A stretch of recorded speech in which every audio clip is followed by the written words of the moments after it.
In 1963, a man knocked down a wall in his basement and discovered a mysterious underground city. The subterranean city is up to 18 stories and 280 feet deep in places, and probably thousands of years old.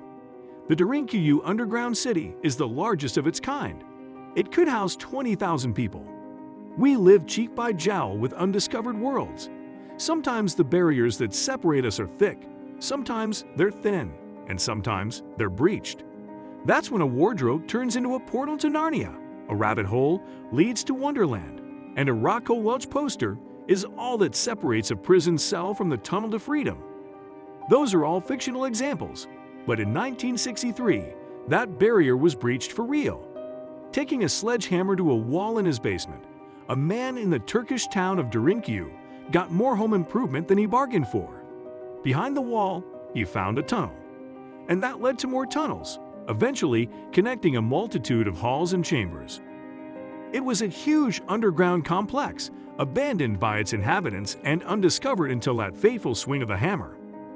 The anonymous Turk, no report mentions his name, had found a vast subterranean city, up to 18 stories and 280 feet, 76 meters deep and large enough to house 20,000 people. Who built it and why? When was it abandoned and by whom? History and geology provide some answers. Geology first. Derinkuyu is located in Cappadocia, a region in the Turkish heartland famed for the fantastic cragginess of its landscape, which is dotted with so-called fairy chimneys. Those tall stone towers are the result of the erosion of a rock type known as tuff.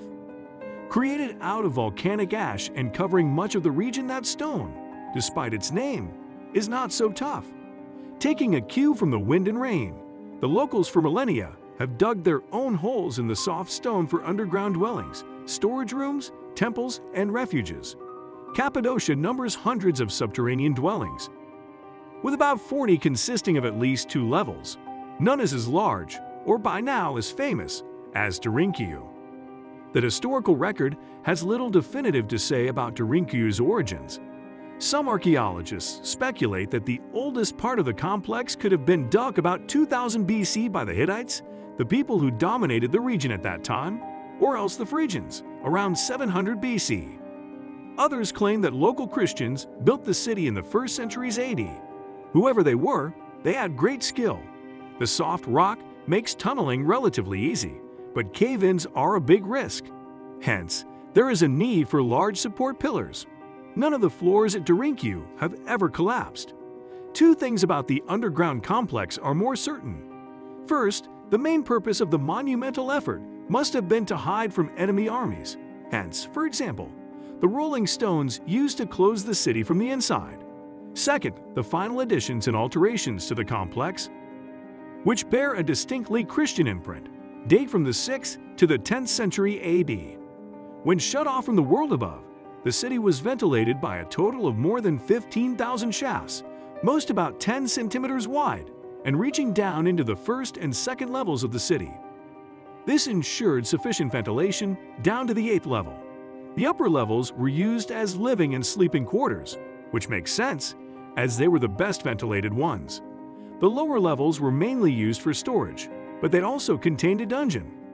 In between were spaces used for all kinds of purposes. There was room for a wine press, domestic animals, a convent, and small churches. The most famous one is the cruciform church on the 7th level. Some shafts went much deeper and doubled as wells.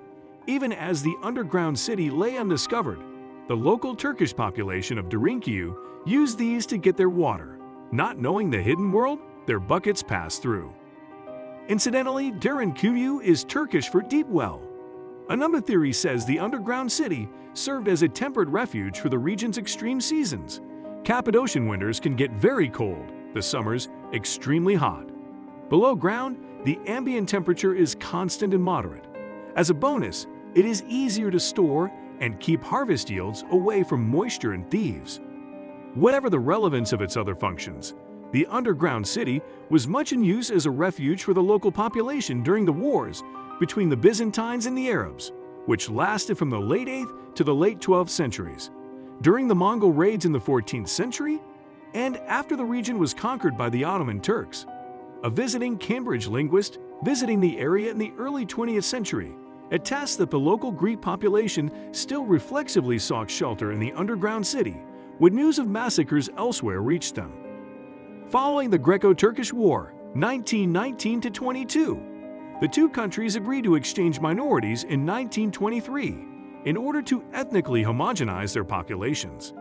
The Cappadocian Greeks of Derinkuyu left too, and took with them both the knowledge of the underground city and the Greek name of the place, Malakopia, which means soft, possibly a reference to the pliancy of the local stone.